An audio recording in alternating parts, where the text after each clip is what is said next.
Hey everybody! A few days ago, I did a video on this piece of news that I read where PayPal is not going to be refunding the fees when a merchant refunds a customer. So it used to be that if I'm a merchant and you spend $2,000 buying 2 ultrasonic cleaners from me, and then you want a refund on those cleaners for whatever reason, you made the order by mistake or something, and it wasn't no skin off my back to just say, okay, here's a refund for your canceled order.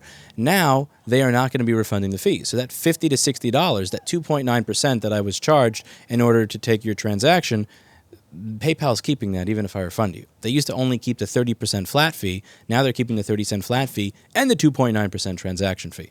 So I decided to do what I think any sane business owner that doesn't like setting his wallet on fire or torturing his customers would do, which is I removed PayPal from almost every aspect of my business. From my mail-in website, from the website where you can buy parts, from walk-in repairs, from donations, and I'm very close to removing it from the web forum. I just got to find something that with vBulletin will allow recurring payments, and then I'll be set. So I don't think that this is a precedent that should be set in the merchant services industry. I don't want to set the precedent that even if a company is making record profits, if they are quadrupling their income over the course of a few years, that they can just say, without offering me better fraud protection, without offering me better services, without offering me more features, without doing anything for my business, give us more money. Like just no. And I don't want other merchant services providers to think that this is okay. Now, somebody had linked me to an article that really does confuse me when it comes to this entire situation. So I'd like to ask you all what you think of this. So typically, when a company is deciding that they are just going to F you in the ass 6 ways to Sunday, they're doing it because they know that there's no alternative. They have you by the balls. There's nothing you can do. So for example, Spectrum Internet. I have internet that I pay over $480 a month for at this point, and I get constant packet loss. It never works right. There's nothing I can do. If I want an alternative to that, the only alternative that I have in this building used to be Verizon DSL, which was 3 megabit down, 0.7 megabit up. Now we don't have that because the wiring is gone and destroyed and Verizon's not fixing it. Or I have T-Mobile LTE, which is 18 gigabytes a month, and after 18 gigabytes a month, ridiculous overages. So Time Warner knows that they can do anything that they want to me because there is no alternative. They can do whatever they want and get away with it because it's either I have Time Warner or I don't have internet. Now, when it comes to PayPal, what I find really interesting is that recently eBay decided that they are not going to be utilizing PayPal as their exclusive payments processor anymore, as per this article on Bloomberg that I'll link to below.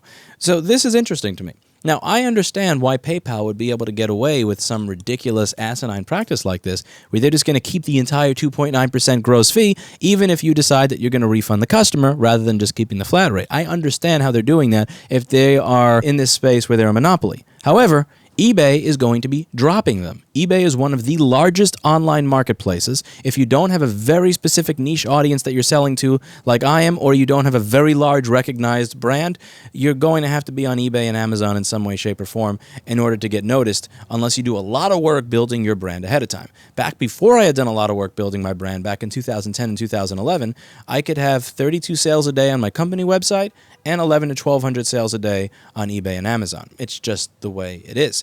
Now, if you're the exclusive payments processor for that website, before people have built their brand, they're stuck dealing with you, so they could treat you however they want. What I find interesting here is that in a world where cryptocurrency is becoming more and more popular, in a world where the largest online marketplace no longer is going to be saying you have to accept PayPal or else, that they're deciding to do this very monopolistic-like move and decide that they're going to screw over their customers. Typically, you wait until you've cornered your customer and there's no alternative, and then you screw them over. What I find interesting here is that we're at a point in time where there are more alternatives to PayPal than there have ever been, and they're deciding to screw their customers. And that doesn't make sense to me.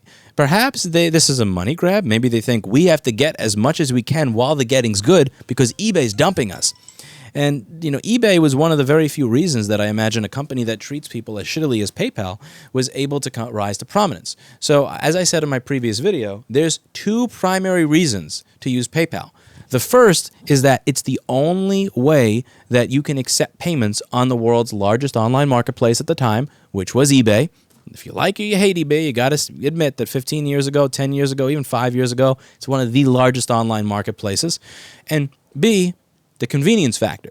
I don't have to type in my entire credit card number. I don't have to autofill my entire shipping address. It's all just saved in there, so I don't have to get up. Because remember, if I have to get off of my recliner at 1 in the morning to walk to the other side of the apartment to pick up my credit card or my wallet, you've probably lost a sale. Because people procrastinate, they're lazy, they'll look for any reason not to get up, and if you can figure out how to allow them to pay for something without having to get up, you're closer to taking their money. Now, 50% of what PayPal's value proposition was there is just kind of evaporating into the ether, because you'll be able to pay through many other ways. And in 2019, 2020, we have so many password managers. We have so many ways that you can save payment and billing information and shipping information inside of a browser, inside of password applications, inside of other applications, that it's not really that unique thing anymore. I mean, I remember back in 2005, if I wanted to pay for something with a credit card and I just wanted to have to remember a username and a password, there wasn't a lot but PayPal. But now browsers are offering to do this, apps are offering to do this. And when it comes to different payment methods, if cryptocurrency actually stops being some sort of, as Eli would call it, and I would admittedly agree with him, a consensual Ponzi scheme, and actually becomes a viable method for people to pay each other, I'm gonna look at something like PayPal and just laugh. I mean, people are laughing at it right now. So why do you think they think this is a good idea? They're not the only game in town anymore. They're decreasing in relevance every day as more payment methods become popular, whether it's Google's Pay, Apple Pay, Amazon Pay, cryptocurrency.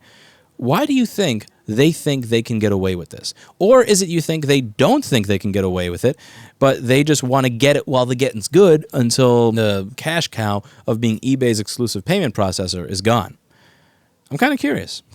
What do you think? Because I don't know what to make of this. I read this article, and it just made no sense to me. And it makes sense to me if, okay, now we're the exclusive processor, now we are going to sodomize you. However, they're not the exclusive processor anymore, and they just don't have that market position that they used to have. So I don't understand why they think they can get away with this. Anyway, you let me know in the comments down below, and for once, let me learn from all of you. See you in the next video.